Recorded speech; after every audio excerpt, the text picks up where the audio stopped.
Hello, everybody. Thank you for being here in the many definitions of here that this event entails. Those of you here at Jack Straw, if you haven't had a chance to check out the installation of the gallery, you should after the talk. My name is Levi Fuller. I manage the artist residency programs here at Jack Straw Cultural Center. We're thrilled to be here with River. I do want to start by acknowledging that tonight we're meeting on the lands of the Duwamish, Suquamish, and Muckleshoot nations and other Coast Salish peoples past and present. And the staff, board, and artists of Jack Straw acknowledge that we're living, creating, working, and playing on the traditional land of the first people of Seattle and the Salish Sea. And we honor them and the land itself with deep gratitude. And we're so grateful for River coming from the land they live on to be here, and for you all for joining us from wherever you are. Thank you to Carlos for manning the tech side of things tonight, and to our engineers Daniel and Aisha who have helped us get set up tonight. The New Media Gallery program is one of our artist residency programs. There are three: the Jack Straw Writers Program, the Artist Support Program, and the New Media Gallery program. And we receive support for those programs from City of Seattle Office of Arts and Culture, For Culture, Washington State Arts Commission, the National Endowment for the Arts, still, Arts Fund, and individual contributors. We appreciate all support of any size that folks can give. I want to mention too, 2 weeks from tonight, our next New Media Gallery installation is opening. Katana's The Kelp Forest, which should be really cool. So if you can come out, check that out, June 26th or thereafter here in the gallery. And yeah, thank you so much for coming out here, River, and for bringing us your work and for sharing with us tonight. So with that, I will let you introduce yourself and your collaborators. Thank you so much. I appreciate it. Okay, I'm just gonna put this closer to me because I am soft-spoken and I worry people on the interwebs won't be able to hear me. But can everyone hear me here? Just okay. Okay, great. Well, thank you, Levi, for that warm introduction, and to Jack Straw for hosting me. This has been an incredible experience for me, an experience of many firsts. But before I get to the gallery exhibition and the exhibition as a project, I want to introduce a little bit about my practice, and then a little bit about HAMPI as a project besides this 3D space, because it's an iterative project. It's gone through so many different iterations, and I'm very proud of each of them. And you'll hear my collaborators peppered throughout this little introduction. They're here to my left, and they'll introduce themselves later. We'll move to a little panel moment with them so you can hear where they I guess, lent their expertise to make this possible. But yeah, let me tell you a little bit about me, just really quickly. My name is River. I use they, them pronouns. I am from Ecuador. That's where I grew up. My ancestral lineage is from both Manta and Cuenca, which is where I just was. I just returned from Ecuador after a month of just so much beauty on Monday. So it's been a lot of travel, truly traversing these hemispheres. And I also consider Peru to be another one of my heart homes. My spiritual teachers are from Cusco specifically, and I consider them to be my spiritual lineage. And so I am so unbelievably proud to be able to represent both countries, the Andes at large, here, in this space. It means the world to me. So yeah, thank you so much. So let me tell you a little bit about HAMPI, how it came to be, and what it's transformed into over the past 5 years. In many ways, this exhibition feels like a wonderful culmination of a lot of different efforts. So I feel very proud of it. But HAMPI started in 2021. This project met me at an interesting point. I am a performer and a movement artist, and in 2021, unfortunately, long COVID changed my relationship to my body in a way that I didn't anticipate and that I couldn't, at least immediately, figure out. It was a really painful experience for me because I felt like part of my practice was slipping through my fingers. So there was a lot of grief that I was processing and a lot of grief that I didn't really have the space to process because I was training in performance. And I couldn't meet suddenly the requirements of my conservatory training. It was tough. I mean, imagine not being able to do what you love all of a sudden, being bedridden after being so proud of your flexibility. um, it was it was a whirlwind of an experience. I turned to U.S. medicine, to Western medicine, for answers and for solutions, and unfortunately, they made things worse. Uh, every pill I popped was just a recipe for disaster for me. So many side effects, so many things that I didn't anticipate, so many more complications, and suddenly I was kind of met with, fuck, I'm disabled. I am living my life in a different way. My relationship to my body is different. And I need something else, something more. Right around the time I was training in my conservatory program, I met this incredible Indigenous theater maker, Shannon Davis. Shannon, shout out to you.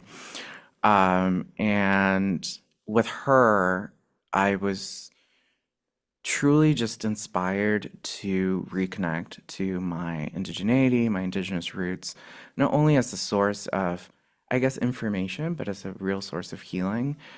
Through her modeling, I felt honestly called to do this for myself, and to reorient my practice. And so, I was honored to assist and direct for her.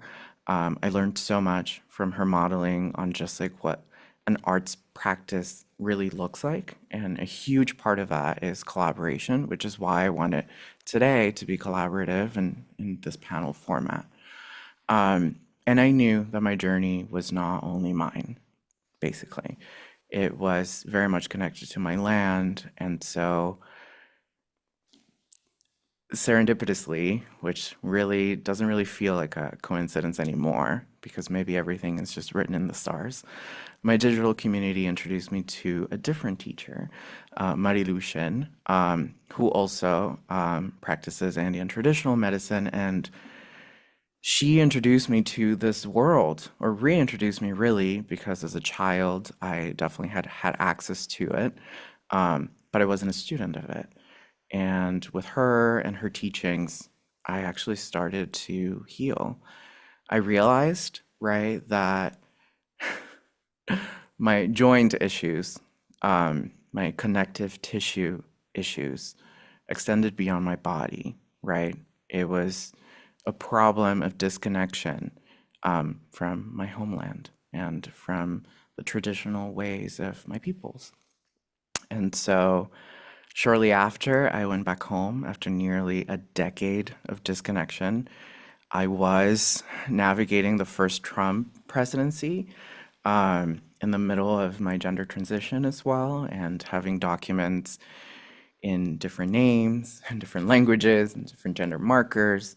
It just posed such a risk for me to go back home.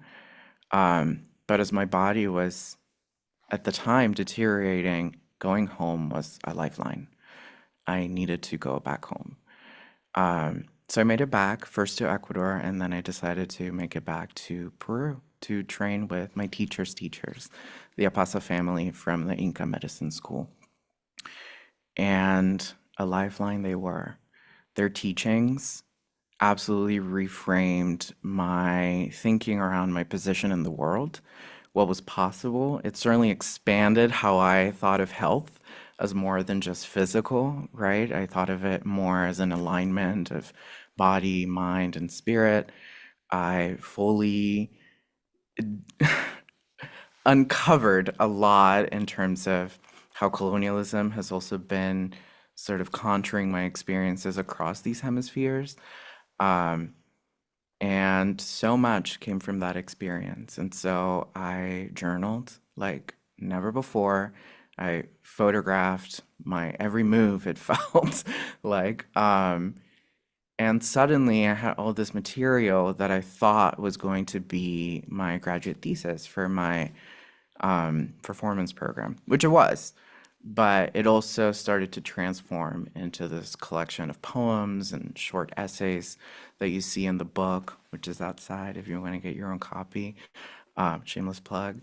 Um, and the photographs of my travels just felt like such an organic component of the storytelling because it was so place-based, and right around that time is when I met the folks at For the Birds, as I was putting this collection together, and they graciously accepted it for publication. And they'll tell you a little bit more about their involvement and what that creative collaboration looked like. But for now, I'll just say it was so tender, so gentle, so human. I was very clear that I never wanted to move too fast because I genuinely couldn't. And I wanted this to be an intentional process, and they held me in that. And I like to believe that I held them back in their own sort of pace. And so it was truly a really beautiful collaboration with both Matt and Kiki. Um, the book has sort of taken a life of its own. It's been really wonderful to see it be what it wants to be. It feels like a living thing, and it feels lovely to grow alongside it. It feels just as alive as the learning that I was able to experience with my many teachers. One of whom I actually forgot to mention is Marta Ballesteros, who also trained me on Quechua Cusqueño. I wanted to start with Quechua Cusqueño because I recognize that the Quichua Unificado, or any Quichua from Ecuador, actually has its roots in Peru, and it's shifted over time. I do want to recognize that Quechua was also a colonial project, particularly in Ecuador, because we had our own indigenous languages. But where we stand today at this juncture in time, it's still a treasured indigenous language that has transformed. And so, the nerd that I am, I wanted to study its origins, and I'm happy to report that these days I'm also training in Quechua. Anyway, the book continued to evolve. I continue to gain visibility, exposure, and I've met so many wonderful people thanks to it. And one of the collaborations that came to be through, my partnership with my press for the Birds Trapped in Airports is Loom Room. They're based in Chicago, and Hope will tell you a little bit more about their practice too. But from the get-go, we knew we wanted to create a special edition version of the book. And I threw out an idea of potentially sourcing some textiles for it. And of course, Matt and Kiki were like, well, what if we actually created it? And that's where Loom Room comes in. That too has been such a wonderful experience and collaboration. It's expanded how I think about my practice. Hope I didn't think I've shared this with you, but shortly after that process of just meeting with you, I realized that much of what I do is weave. Not with material fabric, or at least at the time we had met, but with all these like disparate fibers, different languages, different regions that I call home, different spaces, academic and not, different themes, and even different genders in my own body. And so I really credit that experience with you in your studio with sort of reframing how I think about my larger practice. So thank you for that. And we'll get into the collaboration in just a moment. But another of the really incredible collaborations that came from this project was at my residency at the Virginia Center for the Creative Arts. I met Jodi Ann Bury, who lives here in Seattle. She's the author of Authentic. And our conversations just deeply resonated with my soul. Um, and it was because she was based here that I started looking into opportunities to come to Seattle. She's actually been my guardian angel, I feel, as I've navigated the city. And through that search, I found Jack Straw. And I want to credit Jack Straw with also thinking about HAMPI as an experience, as an immersive experience. I was actually going to apply to the writers program, and I noticed that there was a new media gallery program, and I was like, wait a minute, this is multimedia. The stuff that I'm doing, could there be an opportunity to put it together in this 3D way? And my God, have I learned so much. And my God, am I still learning? I was actually in Ecuador learning how to weave with pajatoquilla, and earlier this year I was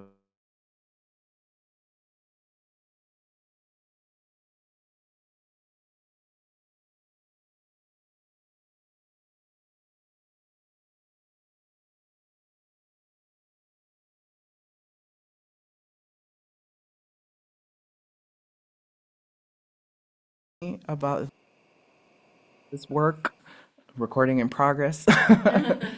um, and most specifically, how important it is to me that the experience that you get just feels like home, and in some way, like healing, and perhaps a model for reconnection to your own ancestry from a really intentional, holistic, I hope, place. That's my introduction to this project. I don't want to take up any more space because I want to introduce my collaborators, or let themselves introduce themselves. Um, because without them, this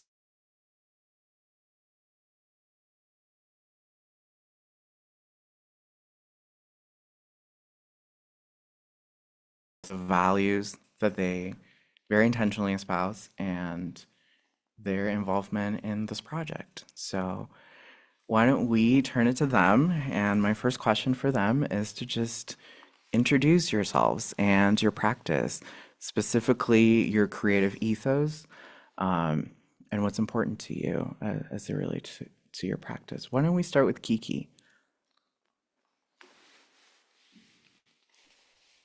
Hi, everybody. Um, my name is Kiki Lechuga DuPont. I'm the co-owner of For the Birds, which is a publishing imprint, a bindery. I'll let Matt do more of an intro on that. He's more practiced. My personal connection to is more on the production side. So making the physical books. As far as creative ethos, it's definitely about bringing accessibility to bookmaking to more people, to artists, and even people who maybe never thought of bookmaking as part of their practice. Um, yeah, I'll let Matt finish our intro. Thanks, Kiki. Hi, I'm Matt Austin, co-owner of For the Birds. And yeah, we basically in a number of ways try to make the publishing options for artists more supportive and more rooted in connection and collaboration through involving them really intimately in the process of building the book. And so my relationship to HAMPI is that I designed it in conversation with River. Um, and yeah, and sort of established a lot of the material decisions in conversation with River to reflect the writing uh, as best as I could. And yeah, basically a lot of the way that we work as a business and the the what we provide to artists is through manual labor that is not um, charged in most cases at all, and in some cases um, charged very little. And that what that does for the publishing experience is it allows for sort of the norms of publishing to not apply to the artist experience, which would be exploitation, and really that most of your creative decisions would be taken away from you in the work that you've spent several years making. And so that's what we do. That's who we serve. Um, the birds trapped in airports. Yeah. Thank you so much, Matt. Hope? Hi everyone, my name is Hope. I am the co-director of Loom Room. My co-director, who couldn't be here tonight, is Marat, and we opened Loom Room in 2023, 2024, which was when right at the beginning of the year when we met River, when Matt connected us, and that was actually right when we had just started as a space where we provide public access to TC2 digital jacquard looms. It is a very special tool that is connected to a computer and allows you as an artist, as a weaver, to hand weave really complex designs that are designed in a digital format. So it is a very smart loom that also relies on a very smart weaver and a very, an intense artist who wants to create very complex, very specific types of designs. So Loomroom is very much about collaboration between machine and traditional knowledge around weaving, the hand, and then also with other artists. So the collaboration with Loomroom and River and For the Birds was one of our first collaborations ever. And River, it was so nice to hear more of your backstory and also talking about slowness as sort of a prerequisite to creative relationships. And it really uh, is a huge part of also what Loom Room is about, is that our studio culture is about slowness. I mean, weaving is such a intense manual labor thing. It takes many years to even understand the craft. And everything we do in our studio is by hand, even though we have a digital loom in our space. And so for Lumerum, our space is really about using a scarce tool that is also extremely expensive to access and very inaccessible to many artists, and making it more accessible, and also providing technical knowledge as artists and also as weavers to make this craft and the art and the design of contemporary textiles to be more accessible through assistance, through like staff support when people are in here using our looms, and then also being able to bring new people into the art of weaving through these really intentional collaborations. So this was such a wonderful project to be part of for Loom Room, as one of our first things that we got to experience as some amazing collaborators, and also a really beautiful project in hand weaving the cover for the special edition. Yeah. Which, if you've seen the exhibit, is on display on that wall, the brick wall. I love that textile. When I first received some of the samples for it, I was just blown away. It's one thing, right, to sit down and talk about, priorities for like the design and like the feel of it, and it's another one to hold it in your hands. And I feel the exact same way actually about the illustrations that Kiki created for the book that are also on display on this other wall. If you haven't seen the exhibit, Kiki, do you want to talk a little bit about your process with creating these illustrations? Yeah, sure. I mean, River, I don't think I've told you this, but I think it's my favorite project that I've ever worked Oh my God, on. thank It you. really still resonates so much. And it's like when I look at that work, I don't know, it feels really emotional. And I think so, part of the introduction, like I am co-owner of For the Birds, but I also do have a practice with illustration. Um, I've worked with different artists creating illustrations for articles mostly. This is the first, no, actually maybe the second, but the first of this kind of collaboration was with River for a book. And I would say that our process working together was really special. in that like there was a lot of trust, even though I just had met you, River. At that time, we didn't know each other very well. But I remember reading the work, and at the time, I was already having my own continued, arguably like still continued, um, relationship to ancestry and like indigenous history and Mm, my own roots and things like that. So all of these different animals that um, I illustrated, I think it was more than just the physical representation, but talking with River about like what these symbolized. mm. Um, and then there's Mama Kia too. It's not the animal, it's the moon, but there's just so much emotion behind all of them that I feel like wouldn't be possible without collaborating with River. And um, yeah, we didn't, I don't, I'm trying to remember how many rounds of revisions we did. I don't think there were many, Yeah, but I think there yeah, was like one. And I was like, can we yeah. change a single color here? And you were like, yeah, done.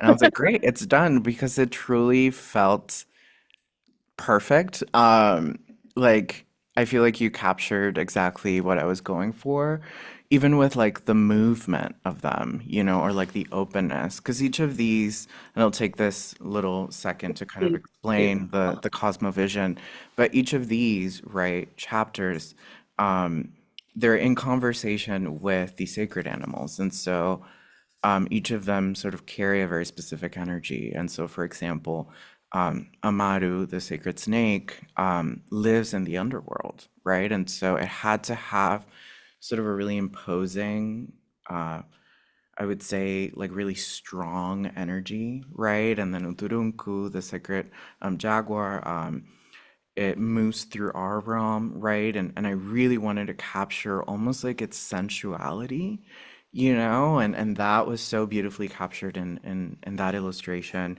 Kurikinti is more playful, and open, and that's also why I wanted it to be represented in the special edition. And I think the movement in both versions of it, the textile version and the illustration version, were so beautifully captured. And then finally, Kuntur, which is, kind of overseer of the higher realms, like really, really big energy. And I just thought it was all captured kind of exactly how I saw them.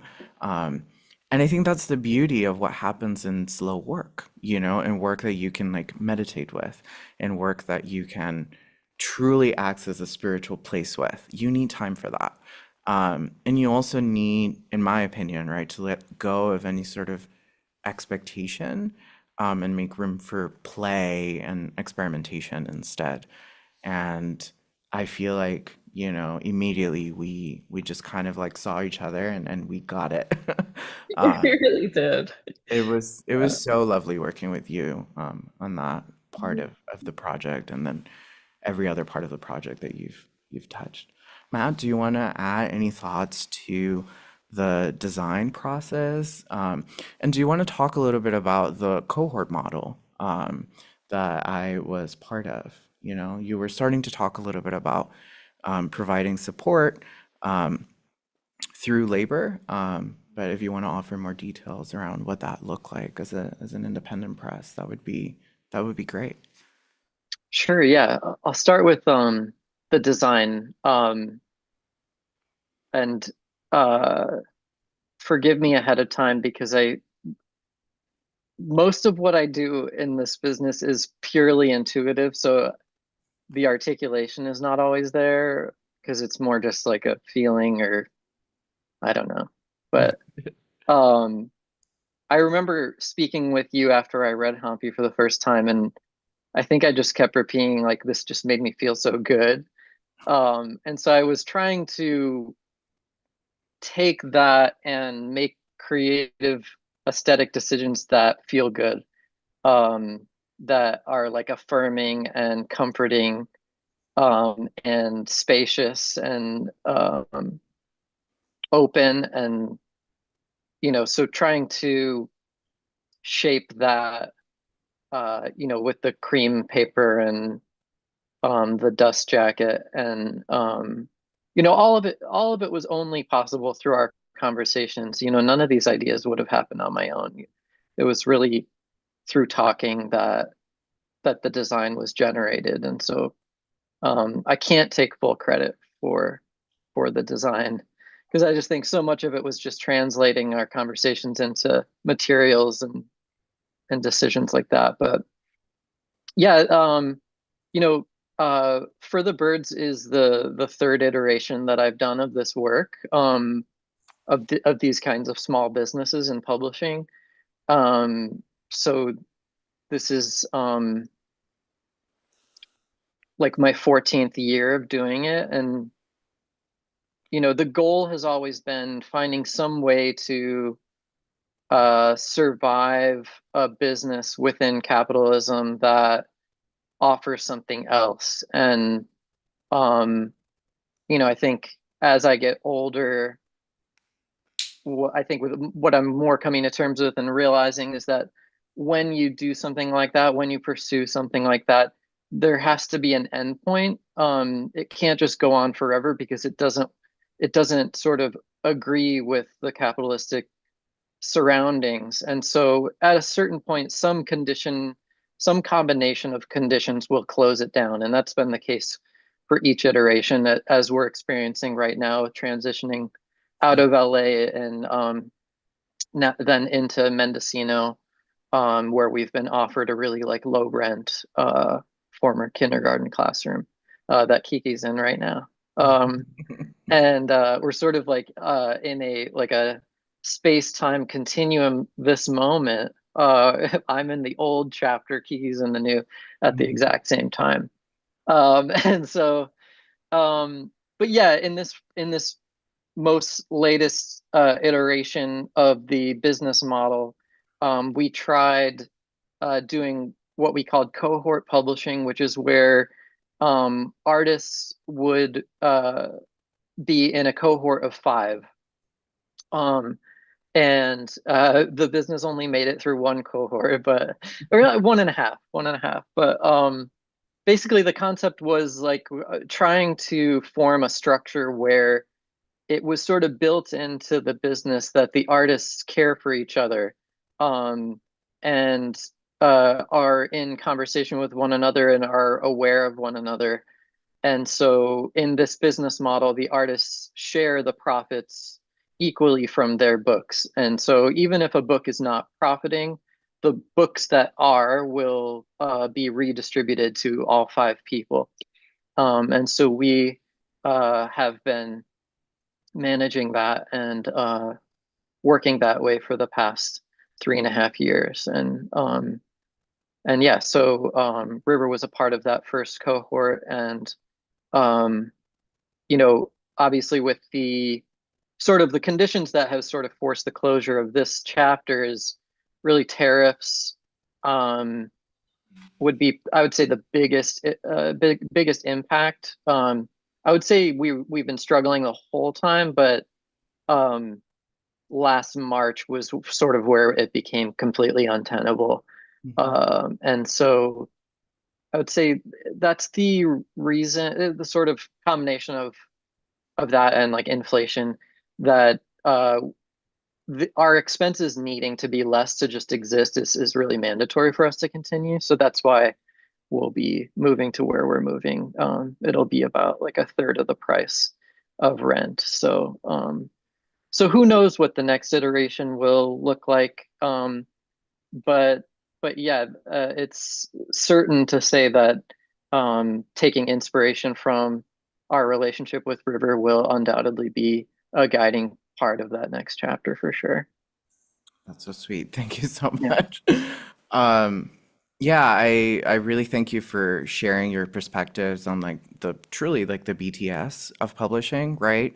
Because I think it demystifies a lot of what's truly going on. And I think it's important to be candid about like the forces that are always influencing what is possible. What I loved about being part of this cohort, love still being part of this cohort, is that it's kind of an exercise of dreaming, even in the face of all of this bullshit, you know? And we tried.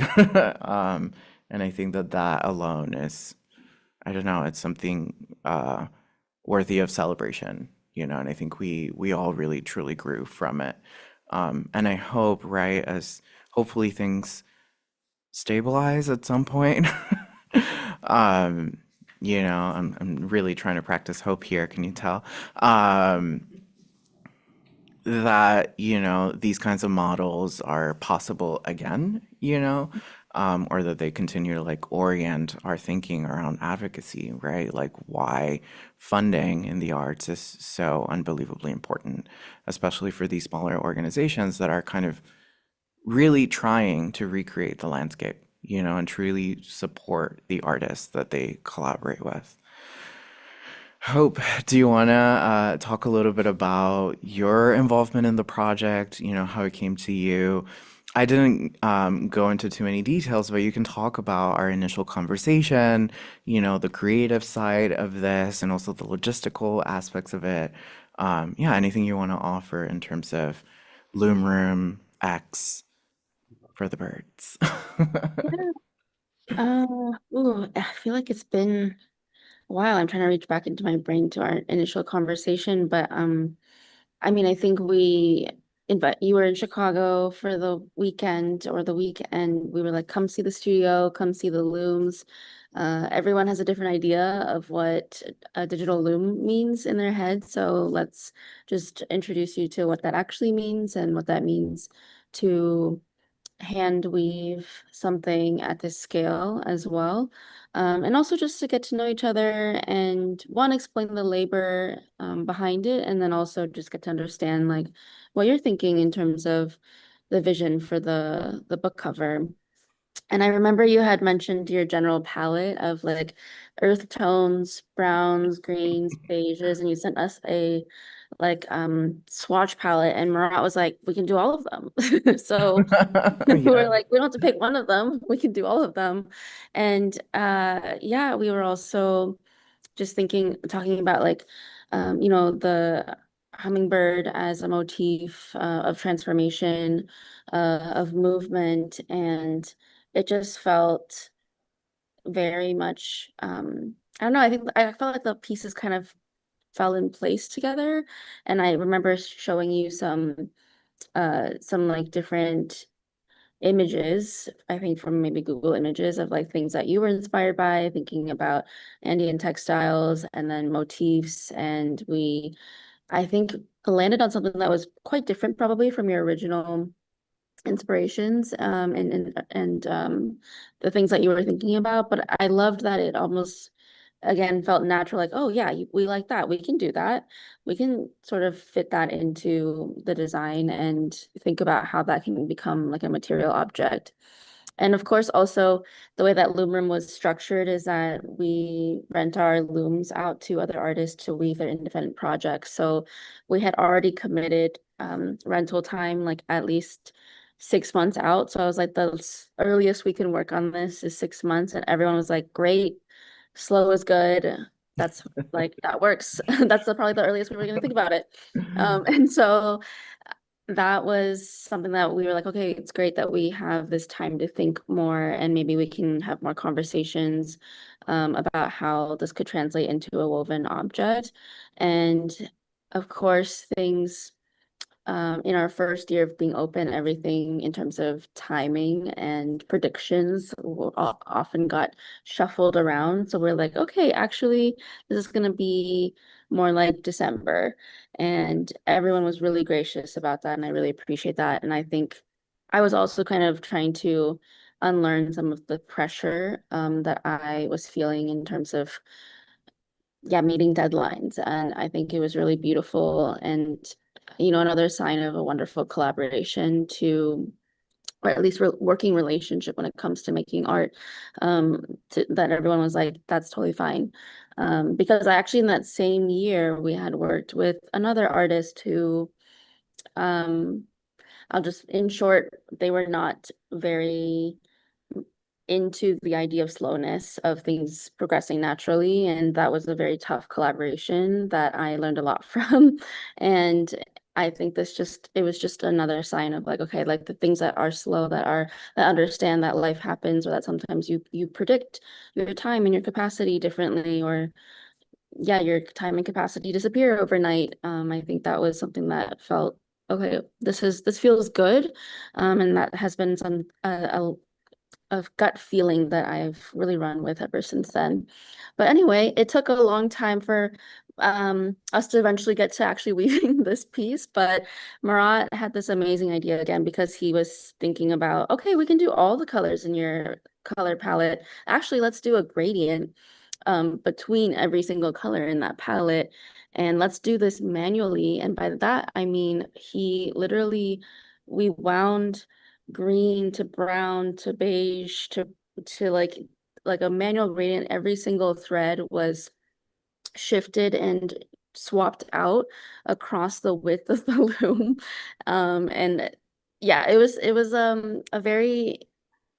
took probably about 200 hours to get the um spun silk onto the loom, where we hand reeled all of the threads into 3,520 total threads across 58 inches wide on our loom. And yeah, Murat spent probably about 60 hours just getting that onto the loom, where he designed again like a rotation of like 11 different threads changing colors across the gradient. And so, and the gradient doesn't repeat, because we were again thinking about transformation and how we're going to weave 3 book covers across the width at once, and each of these covers would be woven slightly different because they'd fall within a different part of the gradient, and we'd also place the design in a different spot, and slightly shift it. Again, thinking about the beauty of hand woven textiles and being able to get really down to the last detail into the design of it, as opposed to if you went to a mill, you'd have a very limited color palette and you'd have a very limited set of choices.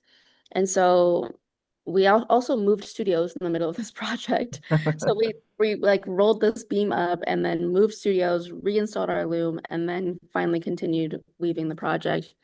And again, I'm really glad again that slowness was a big part of this, because actually in the middle of us even preparing for this project, we did another project that actually introduced a new technique and a new way of designing for us that we just fell in love with. And if the textile is in the exhibition.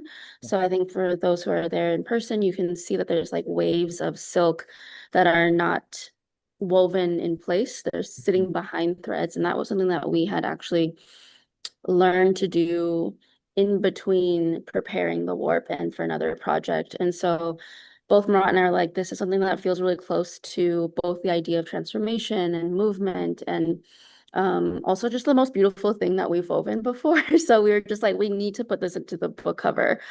So again, I love that because we spent all this time sitting with it, it transformed also what we could put into the book, into the weaving itself.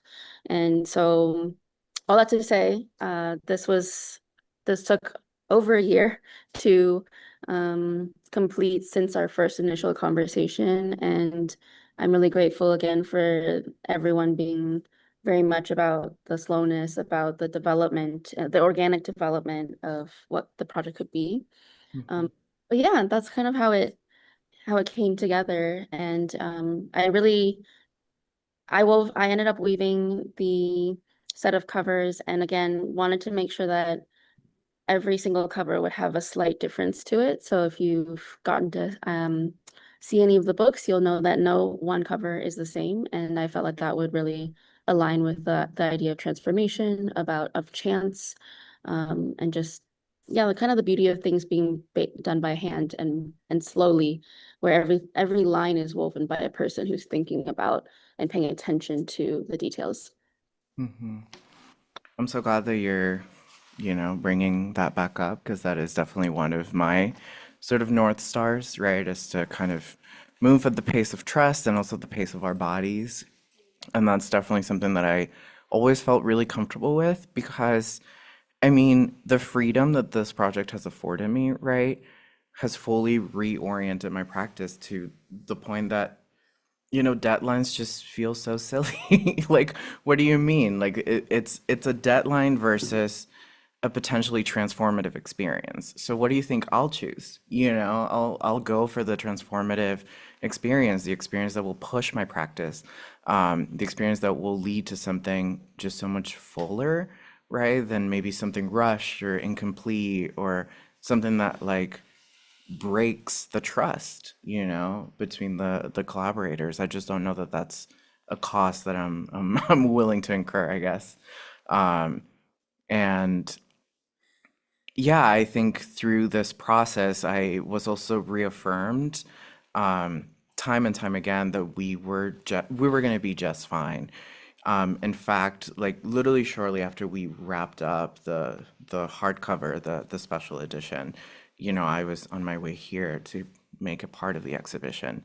Um, and I will give a shout out to Jack Straw as well. Like I consistently told them like, hey, like we still need a little bit more time for this particular part of the exhibition. Do you think that that would be okay? And Levi was like, absolutely, we can, work with our other artists, see if we can change the timing of the exhibition. And it all worked out so seamlessly, so smoothly that I think us taking time didn't harm anyone. In fact, I think it probably offered some relief. And I too was, juggling many other things because I'm also a doctoral student. So you can imagine just how much I have to juggle in terms of school, and everything else. So I was very much totally okay with waiting a little more.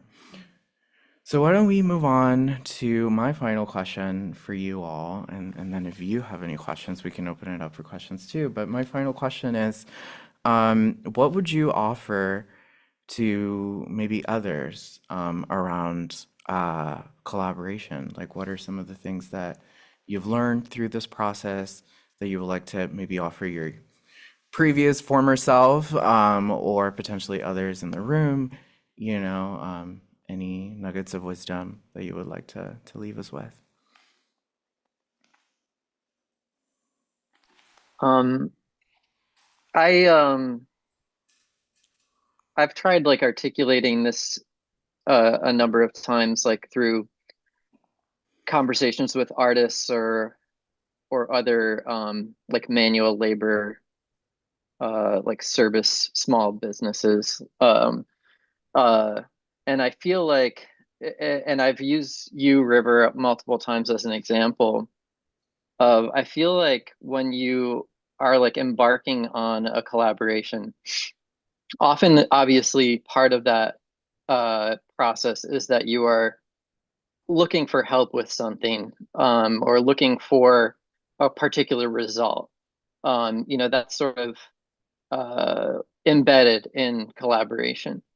Um, but I think that something you've done in this collaboration is that before you entered it with all of us, you had made peace with yourself and with HAMPI as a project as to what it means to you, what you want from it. There was a sort of peacefulness, a contentment in your relationship to the work. And I think that's really critical when entering a collaboration like this. Because I think if there is uncertainty or conflict with you and the work, it will show up in the collaboration in a negative way. And so I think you being at peace with HAMPI before embarking on the collaboration, I think led for a really beautiful experience for all of us. We are, I would argue, struggling small business, creative manual labor entities.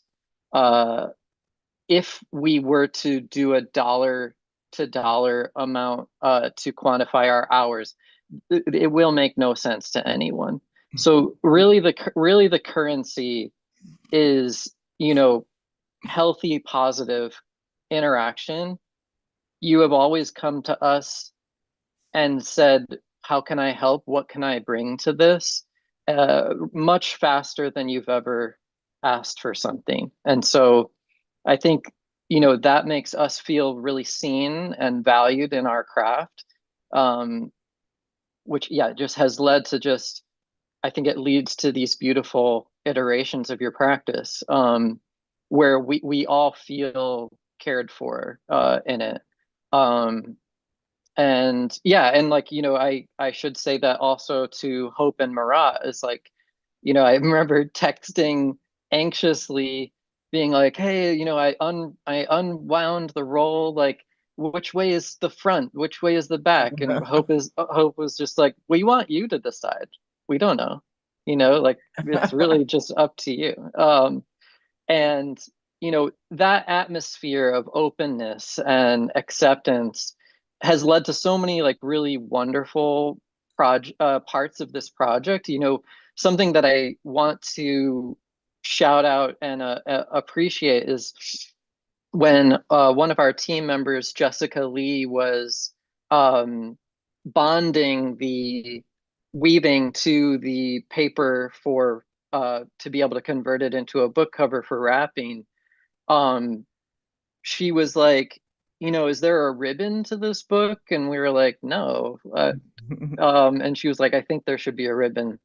And so she like orchestrated it so that she would cut the selvage from the weaving and then hand knot like a single thread of knots through the selvage of the weaving, and then that became the ribbon on every book. But if it weren't for this atmosphere of acceptance, something like that would have never happened, for her to feel so comfortable in sort of contributing that to the project. But I think through it, then, now every special edition has this handmade ribbon, to mark your page. So yeah, I think for me personally, I think that where that comes from is a sort of peacefulness between the artist and the work. That there is contentment there, and I'd say if there is not, or you're feeling conflicted about, oh, do I want like exposure or do I want money, or what is the purpose of me publishing my book? I would wait it out until you've made peace with it. That would be my advice. And I'll just add here that I think the counterpart to that is that, as an artist, to be in relationship with a press that has full trust in your piece with the work also makes for just a huge relief, right? Because you could have approached the work from a place that didn't believe in it, you could have just been like, you may be at peace with it, but I'm not, you know what I mean? And so, in the same way that I was, as much as I could, right, like channeling trust in the work, I also felt an immense sense of trust in you all, right? And it was never about sort of destructive editing, it was about constructive editing, which is like just necessary for any kind of like collaborative project. So I do want to make that very clear that no matter how content I could be with my work, if I'm in an environment that doesn't trust it, it's not really going to lead anywhere good. Kiki, Hope, what do y'all think? I mean, I feel like I just gonna jump off of what Matt said and essentially say the same thing. Um, but I think what I've learned and like what I would share with others about collaboration is that this kind of acceptance that the project will change and transform throughout the collaboration, and that like openness is required, and that also like goes hand in hand with trust, and like the idea that, and I think River, you said this when you were talking about your project, that it's alive, that it's has this life of its own, that it's not this rigid idea of like it has to be like this, and if it's not like this, which is this idea in your mind, which I've seen artists struggle with, of having this very concrete idea of what a project is supposed to be like, which leads to really harsh expectations and a lot of the time disappointment because there isn't room for that like fluid transformation and like life to like move through the project. And it just wouldn't be what it is without that openness, I think. And we could say like on both ends, right? Mhm. Yeah, that's what I was gonna add. Thanks, Kiki. And Hope. I think, yeah, I would say the openness is a really key factor of just I think openness in terms of the reminder that the reason why you would involve other people's creative input or hand it off to, other people to transform it is because you wouldn't have arrived there yourself. Because if you had a specific idea of what it would be like, well, one, I consider that fabrication, or you're commissioning someone to bring your idea to life. It's not a collaboration. And Marat and I feel very strongly about like collaboration often exists in the failure of your ideas to fully register because it's up against the friction of someone else's idea. And if you're not interested or open to what can come out of, yeah, you guys failing to um have full of affect on something, then I think collaboration kind of fails in that regard. If there's a rigid expectation of what it is in your head, as opposed to what can this thing become because it is passing through the hands of many people. And I think that has been a really core value for when Murat and I are assessing how we work with people or what even direction we go in next is yeah, that's maybe not how I would have ever thought about something, but because we have decided that we are collaborating with each other, this is part of the process, is that this is something that we would have never arrived at ourselves individually. And I think if people are not open to that, I don't think it's a collaboration. Yeah. Hearing you all speak reminded a lot of calls for community, right? And community building, especially during these times. And something I've been reflecting on really intentionally is that community is not frictionless, right? It is not easy work. Um, and that it will require a give and take, a reciprocity, embedded into it. And I very much think of any collaborative effort, especially around my art, as community building. And so I think a lot about, well, what is the friction going to be? And am I willing to sit with that and the discomfort of that? Or do I want to just replicate what, the system wants us to adopt, which is just everything should be frictionless.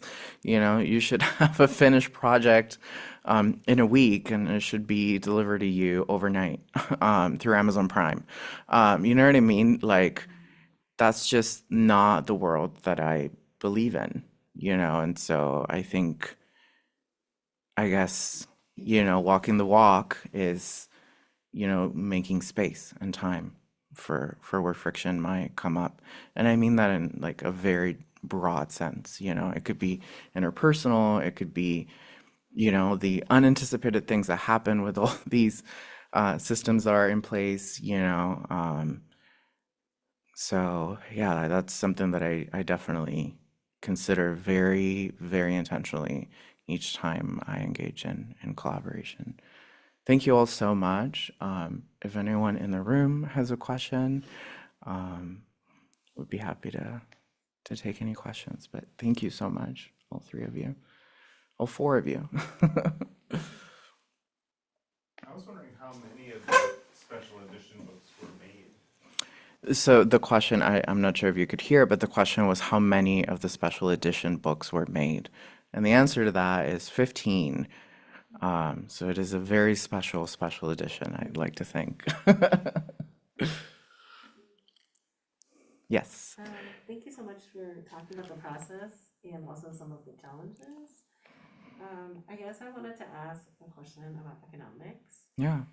because it sounds like it shaped the project, but I also, that's something I worry about a lot, like how will people people's labor get compensated, and I'm interested in the, maybe like, I'm not sure, like the donation of labor. So I'm just wondering, how those agreements or understandings were made, Mhm.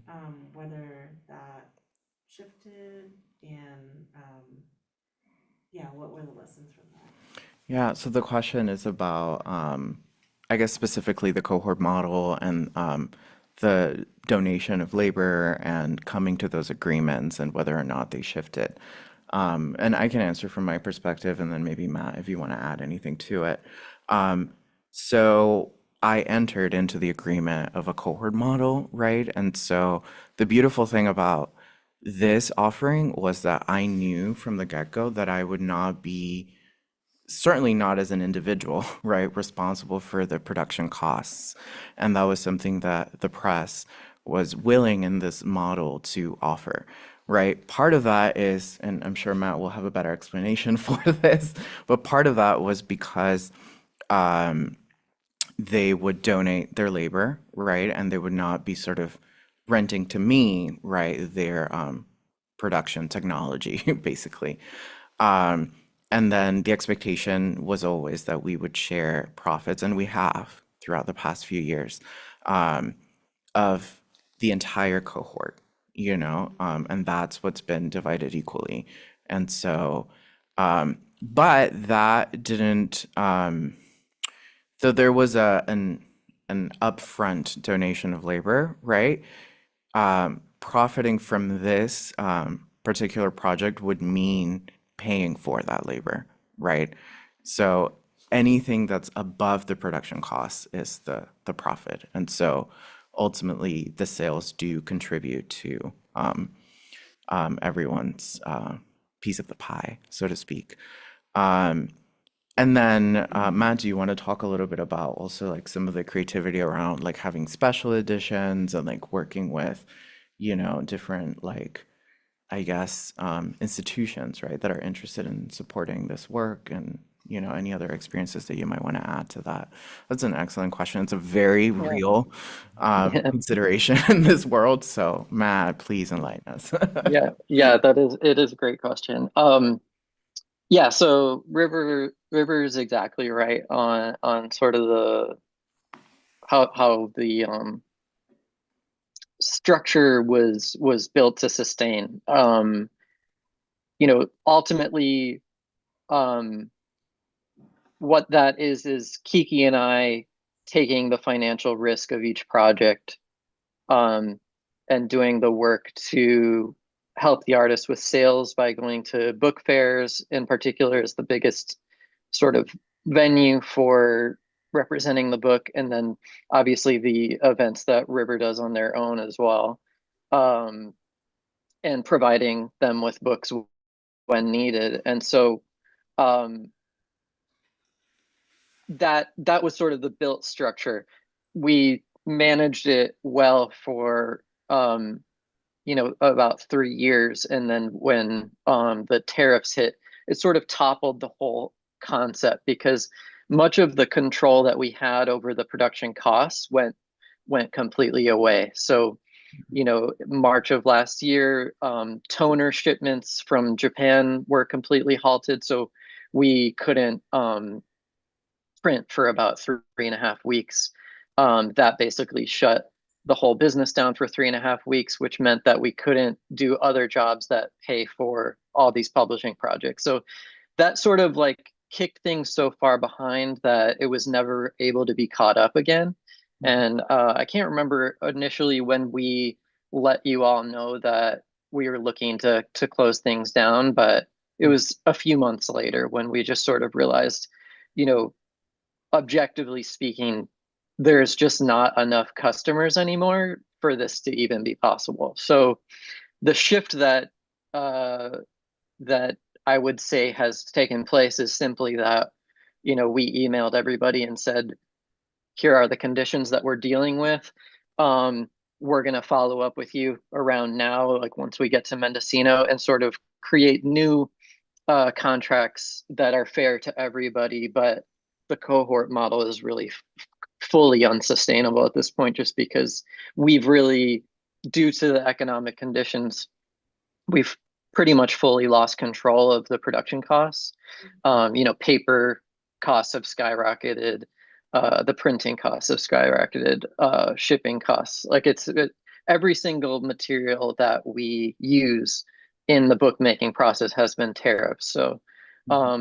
So therefore, we haven't really had a customer per se for, I would say, about 8 months. So that's the ultimate reason for the shift. But yeah, and then when it comes to special editions, which that's sort of a query of ours right now that we're like reflecting on, is how much of our next chapter do we want to focus on special editions, and yeah, if there is like a sustainable way to do that. But that's sort of in progress of a new business model that we're thinking up. And but there is a pretty widespread market of institutional library acquisitions that not all, but some of these libraries have special collections libraries that will acquire really elaborately made box set collectible examples of the work. And so that's what this special edition with Loom Room would be an example of, is just something that just an unbelievable amount of labor went into. Even at the high price, I would say, I don't know, Hope. I feel like I always have to be careful around Hope, because we could start a whole new talk just spontaneously about small business creative labor. But I would have to say that if you were to even just add up the hours and divide it, I would say we were working for $9 an hour, something like that. So while the sticker price might be shocking, the amount of labor that went into each one is it's way more than that. So yeah, it's a challenge to make sense of it all, but we've managed to somehow do it for 14 years. So it will carry on, just in whatever way that reflects the conditions of the time, which has always been the case. So Can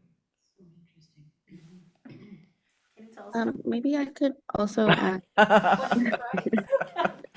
Well, the first edition here is on a sliding scale between $28 and $32. The special edition is $3,500.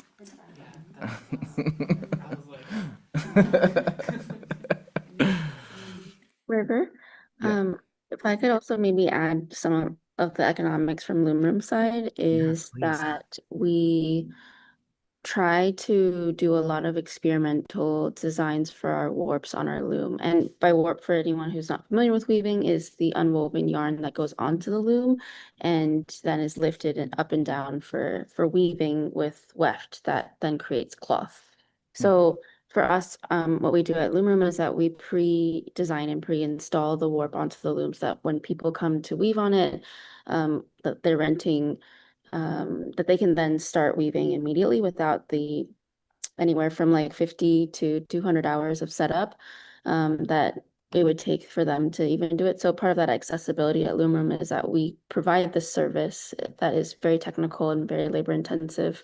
And that's built into the cost of people's rental to use our services. And for us to be able to do a collaboration like this, where it is going to be, it would have been otherwise that we just put on this entire warp for the book cover, and that would have not felt like feasible as a business. And so what we did was that we try to, whenever we have an experimental warp that we just want to try out and maybe build a project around, we want to say, okay, actually from the idea, let's maybe see if we can expand it so that other people who aren't part of this project might want to rent time to use this warp. So we expanded the warp to be about 15 to 20 yards instead of the 2 to 3 yards that we needed for the book cover. And then we rented out the rest of it to other artists. And it was, I think, also really beautiful kind of thinking about how can other artists who have no involvement in this project or no context for it still benefit from the design, from the labor that we're putting on in here, and how can we also get paid back for the warping process without having to bill for it in this book cover.